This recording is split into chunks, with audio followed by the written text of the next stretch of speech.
I'm Linathi Makanda, and this is UOMT Radio, where we dissect culture with the sharpest of minds in the streets. Did you know that Soweto, a renowned township in Gauteng, is an English abbreviation derived from the first two syllables of Southern Western Township?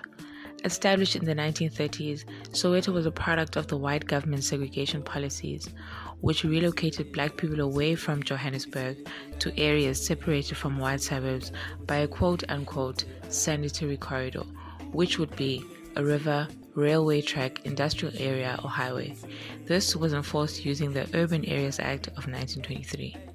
Despite its complex history, modern-day Soweto is home to some of South Africa's most creative minds who skillfully intertwine their upbringing experiences with their quest for identity in Gauteng's broader urban space. In this discussion, we spotlight Nkateko Mondhlana, also known as Zembe, a photographer and visual archivist. Zembe, passionate about creating dialogue-rooted and enduring work, understands the importance of honing one's skill to master a craft technically. As a young artist and observer in the urban cultural space, Zembe is in sync with the aspirations of both self and the youth at large. So I picked my phone because I was like, I've just felt I had to feel the desire to document the experience. So I got there and then I got my phone and I was just like shooting frames. We're like under the caves and everything. And then we had like a class group chat, like everyone in grade 11. So that I then dropped the pictures and everyone was like, wow, we love the way you captured us. We love the way you just like archived now that we have the word synced. Yeah. They appreciated how I archived the experience for them. And then from then onwards I then started taking pictures of like people at home. And the thing is, even prior to grade 11, I had just always had some sort of interest in the media space. Yeah. I remember even before the trip, I kind of forced myself. I forced being interviewed on the entertainment at an event. Oh wow! Oh, that was a time. Actually. That was an era. And when the interview made it on screen, I was like, it's done. Oh my god! I'm in. And so from then onwards, I then decided that I want to do photography. I didn't know where to study it. But then my brother advised me to study film, of which I'm grateful for, because film gave me the language to speak what I'd like to speak through images. Oh, that's beautiful. Yes, and so from then onwards, even though I was at Vet studying film, I never stopped pursuing images. And then it is then within photography where I also then started embracing my identity, being young, black and queer, and Soweto. There's not many people are like me, and not many male photographers carry this sort of identity. And so it is then when I then met my friend Namhla, and we created a series together called Seeking Solace. Yes. And truly this series was an expression of who we are, but also like a healing experience of like the friendship that me and him have. It's like it just like gelled, like unlocked something. Yeah, we just found this peace in one another. And so beyond like other, I guess, explorations of the series, Seeking Solace is truly like I guess a celebration of my friendship with Namhla. Yeah, like an embodiment of that. Yes. And so we posted Seeking Solace and it made it to Color Blog. Yes, that's how I saw you guys. Yeah, and I think that's when I actually found my feet on the type of photographer that I want to be. Because also growing up, I never saw queer black photographers like myself. Documenting in the way that you do. Yes, I never felt represented, right? And so, especially just in our urban landscape, literally Johannesburg, I felt that there's a gap. And so, I still see the gap, and I'm still trying to. I wouldn't say I'm actively like I'm not a queer activist. Yeah. Oh, we need to talk about that. But pause right there. So you say you felt this desire, drawn to this craft, and then now you go ahead and study film, right? There are a lot of artists that are self-taught, and I think even with photography, right? A lot of photographers in the industry start off as self-taught. Some of them go all the way, self-taught. How has it changed, your perspective on the craft, for one, and also the industry itself to be part passion and part education? Because I think it's something different when you actually make it a point to go study the craft, right? Yeah. I think for me, after completing my studies, I realized that you learn most of the stuff at work, because after completing my studies, I got into the commercial space. Yeah. And that's a different space. And I realized that I don't know anything about the technical side of photography. The softwares that I use in the industry, retouching, all those things. And I learned them on the job, and most people that I work with also tell me that they learn these things on the job. I mean, I even learned, I interned at a gear house in Bank for about a year, and that's where I learned all that I know now. Everything that I practice on a daily basis on set is what I learned there. So, I mean, I think you can split the difference, right? I think it's also based on the artists themselves. I value narrative. In everything that I do, I think I value some sort of visual aspect of telling a story. And I think it comes from, I guess, my academic background, where I was taught that stories don't always have to be on the nose. Yeah.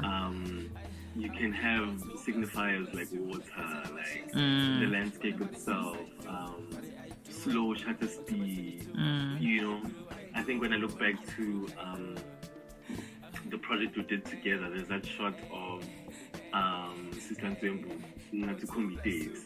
Oh, I love that shot.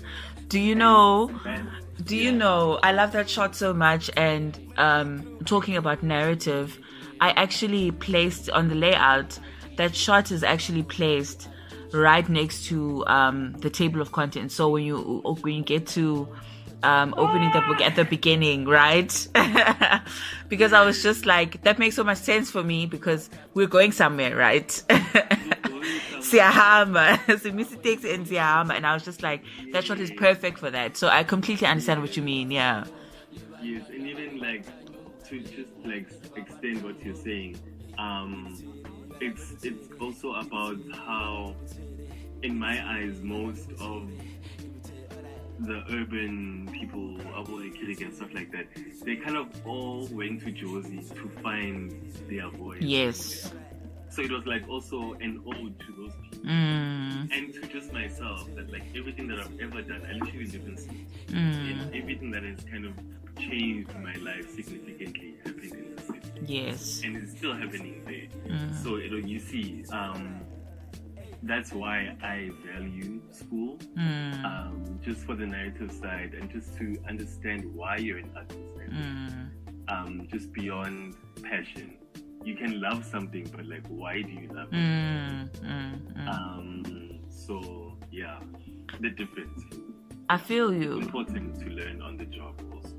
I feel you. So, in terms of you saying you're not a queer activist, I find that really interesting. One, because a few years ago, when Twitter was still Twitter, there was this sort of energy that, or rather expectation, that if you're queer, you should be an activist, right? And I think even as an artist, there's that also expectation, as much as we value narrative, but there's that expectation that what you create, it needs to say something all the time. It needs to say something. And so also, I don't think people often expect your art to rather say something to you or to be more personal. I think people want, what's that phrase? The political is personal or the personal is political, right? So I find that really interesting for you to say that as much as that body of work, you know, was special in that sense, but it wasn't also like in the grand scheme of activism in that sense, right? How much of, you know, do you contemplate on that often in terms of your workplace in the grand scheme of really anything, the world itself, but also in the politics of things? I mean, I do, but I think that thing is also so even just how the way, even the manner in which I move every day, I'm not queer first. I'm human first. Yes. So I'm an artist first, then I'm queer. So what was the question again? Go on. Go on. Leave the question. Maybe I'll find out. Yeah, you're going somewhere. Yeah, so I don't always seek to say something so deep in my work. Yeah. I think the reason why I would say I was born to be a photographer is because I was gifted with a beautiful eye to see things that someone else wouldn't see in that regard. I mean, as photographers, we all have our own styles. We all shoot what we like. And so I think that's the beauty of being an artist, that like everyone has something that is appealing to them. And so I do what I do because it looks beautiful in my eyes. And even in that beauty, it's just good to do. It's I don't know if I'm answering your question. You are. So you're trying to say it's not so much about, you know, it is about your work in the grand scheme of things, you know, but not in a way to make some sort of statement, or rather that, you know, the mere existence of the work is a statement itself, right? Yeah. Okay. Yeah. Yes. The work existing and being shot by someone like me is a statement. Yeah. Okay. I also looked at the recent work that I shot in April, which is called The Boys I've Seen. That work was kind of an exploration of my experience of working in a gear house as a queer person, and just being on set as a queer person. Yeah. In a male, but like in a heterosexual dominated space. Yeah.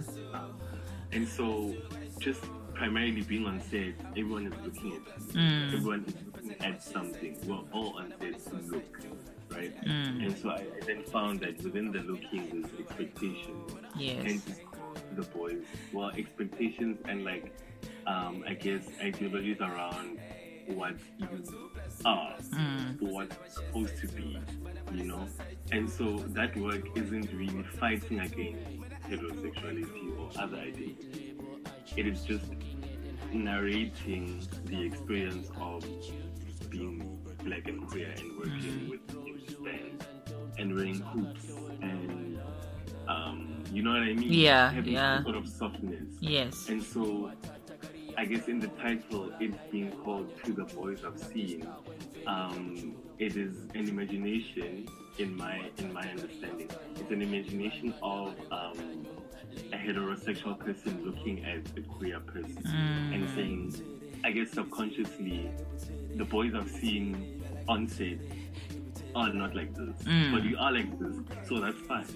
Okay. Because I've never experienced any negative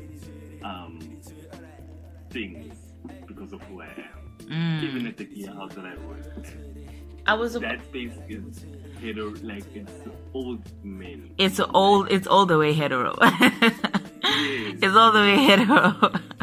Exactly. And think they witness the softness, but they never like put it down. If anything, like it's not. They don't really tap into it. No, it's I feel you. And even my mentor uplifted it, and he was like, there's a gap. The photography stage. So you run as you are, you shoot what you like, just do you. I was about to ask, in terms of, you speak of softness, right? I was about to ask, challenges and sort of memorable experiences that you faced, while documenting the urban culture, right? Because I think the culture itself is so, like we just discussed now, it's so layered, right? You can't really pin it down to one thing, like I think about, I think about really this sort of brotherhood, like with people like the Boys and Bucks, we were witnessing friendship and softness and brotherhood in real time, right? And so many other artists and people in the urban culture. So there's no one, linear thing that we can say, we've experienced. But what are or if you've experienced any challenges, in the space, or really memorable experiences that you faced while documenting in that space, right? Or really even not so much, I think maybe also not so much even documenting, but also living in the space. Remember, you orbit the space as well. So are there any challenges that you've experienced, or memorable things or good things that you've experienced in the space? Yeah. So it does count as an urban culture. It's not just like... Yeah, I think, it does. I don't think you can talk about urban culture without speaking about Soweto. Most of the people that we admire, and are trying to document, with this topic, I think are from there, right? Yes. Yeah. Yes. Okay, so in September, we shot a documentary about a hat brand that is spiritual and now, like, everyone wants it. It's reaching that broke boys kind of. Yes. I don't know if you've heard of Mama's Boy. No, I haven't. Oh, okay. So yeah, it's a new hat brand. It's going to come up here in Joburg, right? Yeah. So we shot the documentary in Soweto because it was made in Soweto.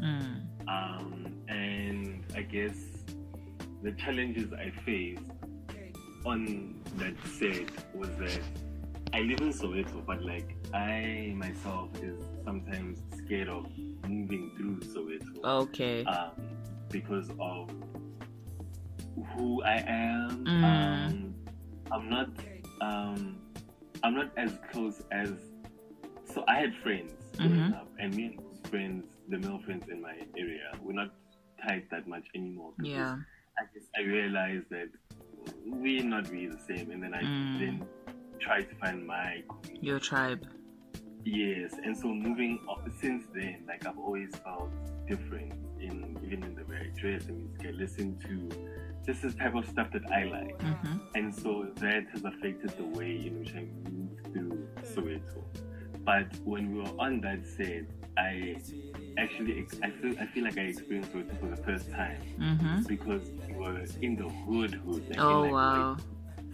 And we had like gear out, and like people were so engaging, and no one wanted to shoot them, no one wanted to like steal our phones. That's, for me, I could have never done that alone. And we were loved by the community. And so one beautiful experience at an old age. I mean, I grew up since I was born. Yeah. Only at age 53 did I realize the community and the love that is here. And how, like, people actually love being documented here. People love being archived. I think it dates back to stuff like our June 16. And what that did for Soweto. And it's like, each time you take out a camera, they like, shoot me now, I'm gonna wear the hat or pose for you like this, So it was an experience. That's beautiful. That sounds beautiful. It sounds beautiful. So, like we already mentioned, you're living, in the spaces. The culture is moving as you move, right? And so I'm thinking,